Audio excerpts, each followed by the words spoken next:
il y a le Parlement, il y a le Conseil européen, avec le Conseil des ministres, il y a la Commission européenne. Toutes les institutions doivent coopérer, doivent collaborer. Martin Schulz, ich bin der Präsident des Europäischen Parlaments. My name is José Manuel Durão Barroso. I'm now the President of the European Commission. Chairing the Justice and Home Affairs Council. I was chairing the Economic Council. Je suis Herman Van Rompuy, je suis le président du Conseil européen des chefs d'État et de gouvernement.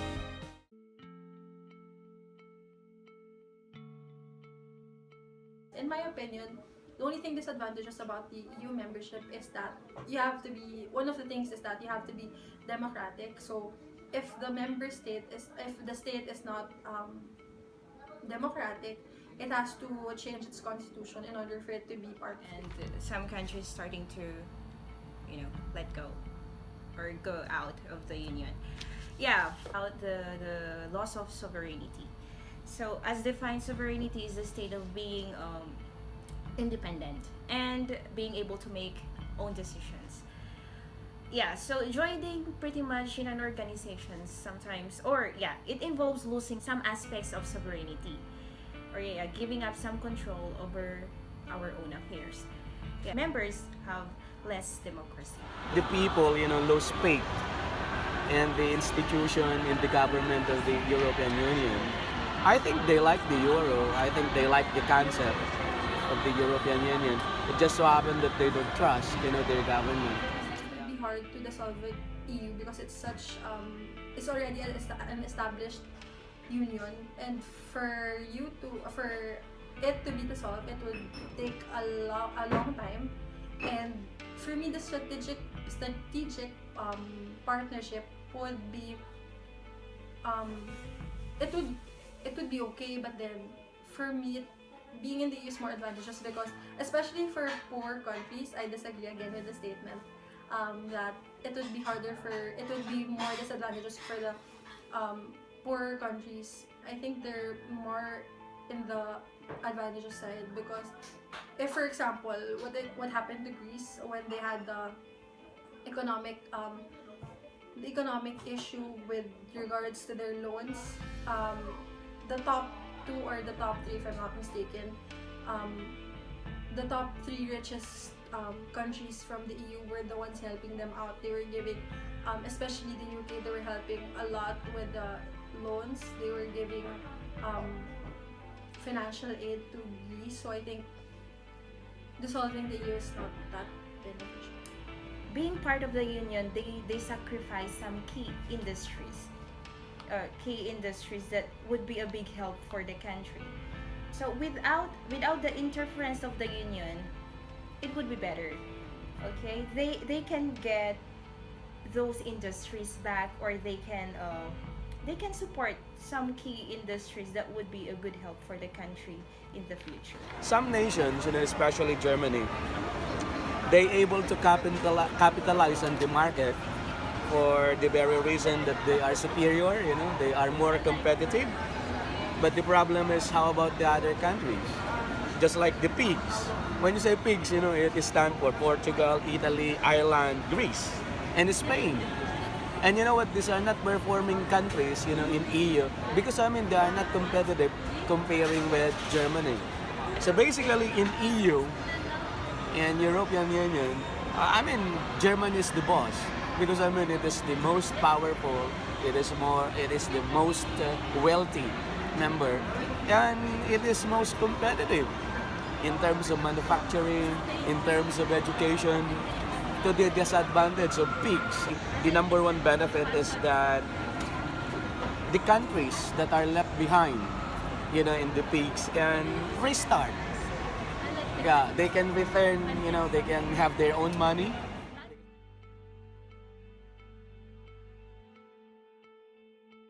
To make the single market work, the member countries of EU will have to give up some power. There will have to be some give and take, like to be able to allow free trade among these various countries. They will have to give up some advantages in terms of trading of goods. But in exchange for that, of course, there will be the advantage of being able to import goods and services from other European Union states without having to pay taxes and duties for these goods. So I think the disadvantage there is having to give up some of your powers as an individual state to be able to take advantage of having a single market. Countries from the more developed economies will have to shell out, will have to spend a little more to be able to ensure that the other member states that aren't yet economically developed will likewise develop, so that they can also be able to take advantage of the economies of these states as they are integrated into the single market. To have to practice a certain level of austerity. You have to, because otherwise you will bring all of the entire EU down. I think EU's concern right now is on how they deal on assisting its union members regarding their economic and political status. Well, one thing though is that the way I see it, they approach it in such a way on a macro basis, which I think is their concern right now, which causes the issue right now regarding the EU. Well, avoid having countries that are poorer than the other member states of EU. So it is better to have them and integrate them in the single market, because one, they can be a source of labor, while other advanced economies in Europe may already face some shortages in terms of labor resource, so they can actually access the labor force of the poorer countries, because moving about in the European Union will be easier, because there would be no more requirements for visa. One can freely go to another country which is also a member of the EU. So you can take advantage of the availability of the resources, labor, and also other natural resources that may be abundant in other states which aren't yet economically developed. So you would have already your raw materials, your resources for you to be able to manufacture or produce goods and services in your country, or actually support the economies of these poorer countries and buy their products and services, those that you will need for your own.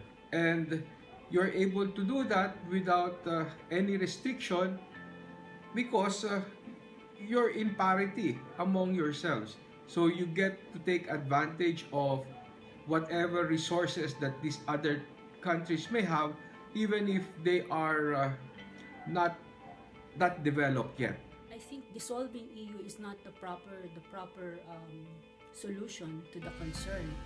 I think it would be much better for them to evolve in such a way that they will not just look at it on a macro basis, on how they can assist, on how they can assert their objective or thrust to assist those union members in their economic and political concerns, but to go down into the micro level, meaning to say that they will not just approach it in such a way that they will deal with it as a group, but they have to go down into the level of specifically dealing with each and every country, especially those poor countries wherein they have their concerns regarding their economic or their political standing right now.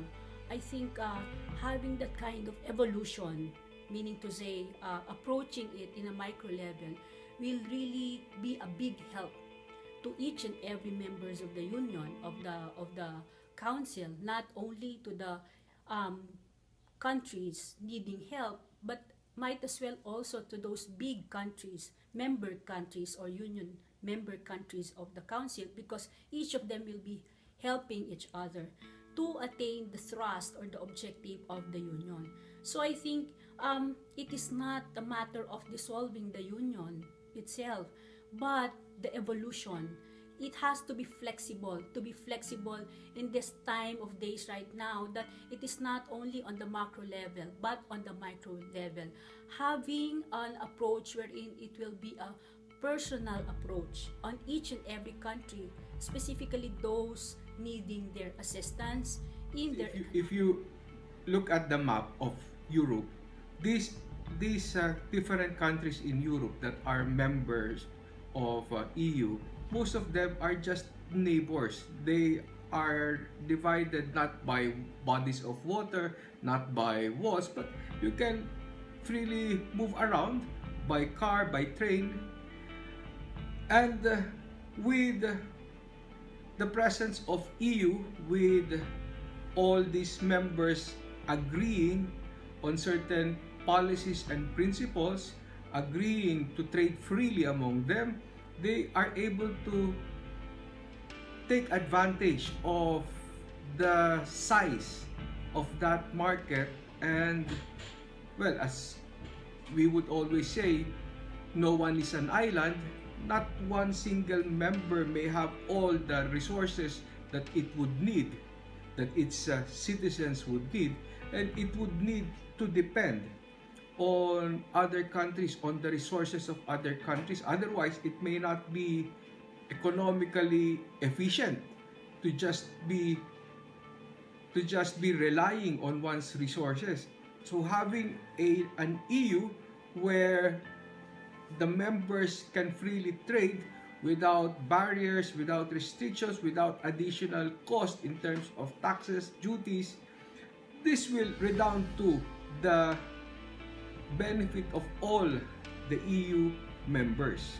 Times of crisis, therein, doon mo makikita ngayon how strong yung alliance and how committed each country is to yung alliances nila. Independent din. I firmly believe that EU should stay. I firmly believe that EU is a big help to those member countries. Why? Because EU is a pillar on where Europe is right now. From time immemorial until the present, Europe is a rich continent, stable, and with their standing, having the credibility that they have. And one of the pillars that made Europe right now is the EU.